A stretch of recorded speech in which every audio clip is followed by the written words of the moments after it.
Pa! Good evening. Wow, ano yan? Hala, marasa ini. Matignos nga. Lison ng langka, guys.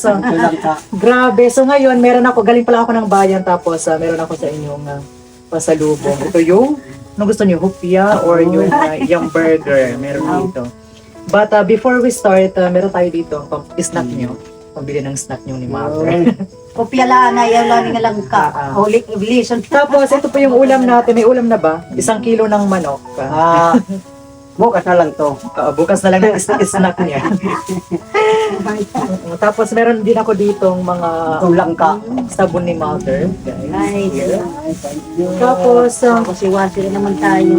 Ay, wala na tayong Colgate. Yung wala mga na. pangunahing pangailangan lang po talaga muna tayo kasi, diba, kailangan nating magtipid kasi mamahal din yung mga bilihin ngayon. Tipid, So, ito yung lang asukal, muna.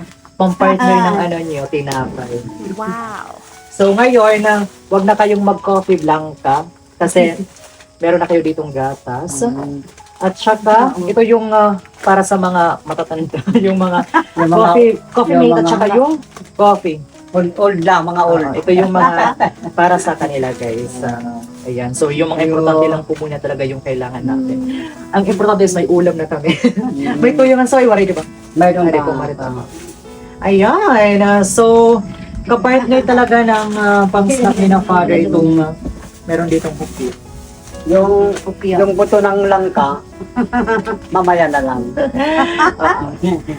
Ang kagandahan ng hupya na ito, guys, is pwede si father kasi maano siya, Malambot. malambot siya, guys, hindi siya matigas kasi walang ipin si father. So sa mga ganitong pamamaraan, guys, napapasaya na po natin yung ating mga magulang, di ba? Simple lang po ito siya pero galing sa ating puso. And I'm so happy na nabibiyaya tayo ni Lord kasi nakakapag-share din po tayo sa ating mga magulang. And ito rin po yung isa sa mga pinagpasalamat ko na nagkaroon tayo ng blessings. Kumbaga, isa lang po akong tulay para maipahatid sa mga magulang ko yung blessings na natatanggap din po natin. Kasi deserve po nila ito kasi pinaghirapan din po nila ito, guys. Pinaghirapan namin lahat ng ito. Kaya, I'm so happy and I'm so blessed na narito sila ngayon.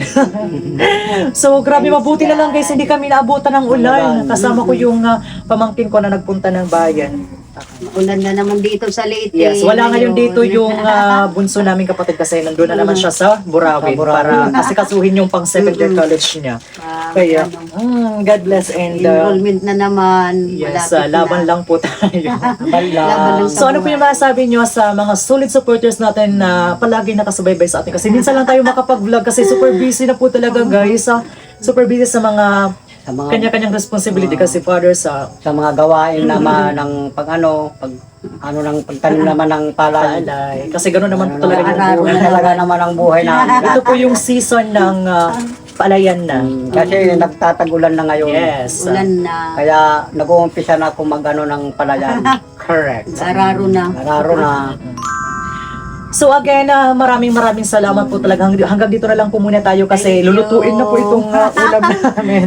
Thank you po. At saka ito, Kamusta kayo? masarap talaga ito siya, guys, na alaga, yung buto ng langka. So, Kaya pagsasaing namin ngayon dito na lang sa baba. yes.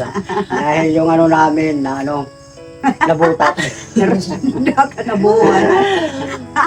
So once again, everyone, maraming salamat po. Hanggang dito na lang po muna tayo. See you again in our next video. Bye-bye. Mwah.